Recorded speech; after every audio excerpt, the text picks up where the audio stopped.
Channel of Vadodara.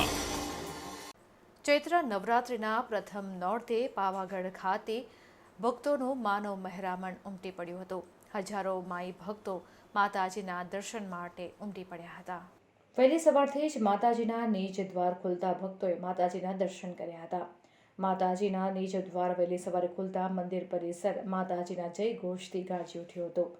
યાત્રાળુઓની સુરક્ષા અને સલામતી માટે 700 ઉપરાંત પોલીસ કર્મીઓને તૈનાત કરી દેવામાં આવ્યા છે। ગુજરાત સહિત આંતરરાજ્યોમાંથી ભક્તોનું માનવ મહેરામણ ઉમટી રહ્યું છે। ચૈત્ર નવરાત્રિમાં માતાજીના ભક્તોમાં પૂજા અર્ચના કરવાનો વિશેષ મહિમા રહેલો છે, ત્યારે ભક્તોએ માતાજીના ચરણોમાં શીશ ઝુકાવી ધન્યતા અનુભવી હતી।